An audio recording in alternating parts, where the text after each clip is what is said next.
Jarod's a zoologist and one of America's most popular animal experts. Jarod, you got to help me, get through this, because it always breaks my heart when I see animals in distress, because you can't explain to them, just like kids, you can't explain to them what's happening.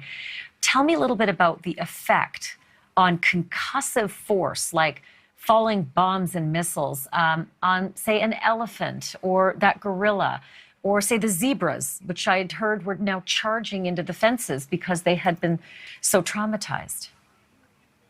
Well, good evening, Ashleigh. Ava was absolutely right.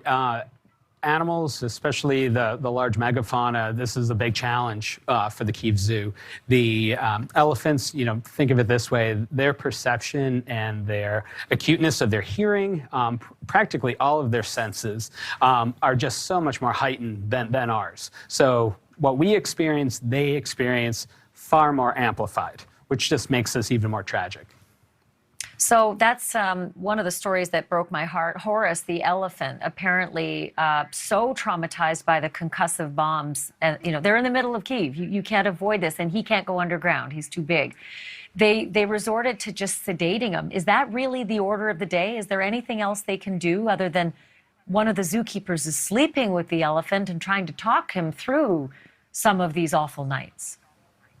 Well, I'll tell you what, these caretakers, these keepers are absolute heroes. They, you could tell right just by these actions that, if any harm is going to come to these animals, it's going to come to the keepers first. I mean, Ava said it as well, that these are like children. These are family. The caretakers have dedicated their lives to caring for these animals. And, it might sound unusual or unconventional, but sleeping next to the elephant just represents the relationships and the close bonds that the caretakers at the Kyiv Zoo and zoos throughout the world have to have with their animals, and have to make their well-being and make their lives just so much more enriched.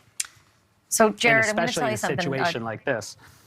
Yeah, 20 years ago, I was in Kabul, and it had just been, obliterated by shelling, and the Kabul Zoo had been abandoned. Many of the enclosures had been blown to bits, and the animals had escaped into Kabul, and the ones that hadn't escaped were in such awful condition. There was a lion there named Marwan, and Marwan the lion was blind from a previous conflict where a soldier had thrown a grenade at him, but he survived. There he is there. He's since died.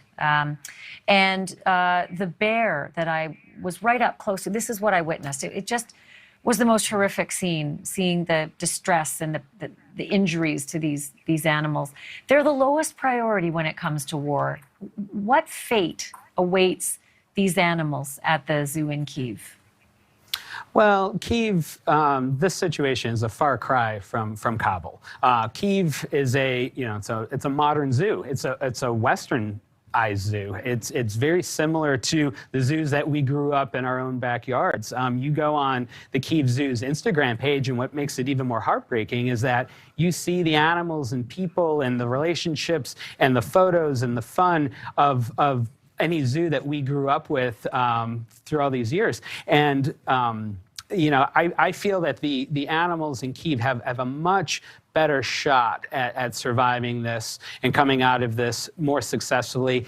There's a lot of support. There's a lot of resolve, not only in all the Ukrainian people, but in these individuals that are staying to protect the animals. Also, too, there's a lot of support, not only here in North America, but also the European Association of Zoo and Aquaria. They're very well involved. The Kyiv Zoo is a member of this organization, and already there's funds being raised here in America and in Europe and all around the world, I can imagine, and funneling directly to ensure that those animals will have the best chance of coming out on the other side of this conflict. I sure hope so, Jarod, but I'll tell you what, the people who were hungry in Kabul started coming into the zoo to steal the feed because they needed food too, and it just was such a heartbreaking situation to see. I sure hope that doesn't happen here. Hey, thank you.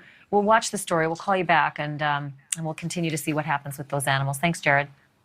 Thank you, Ashleigh. Thank you for watching. Click the red subscribe button below so you can get more of NewsNation's fact-driven, unbiased coverage.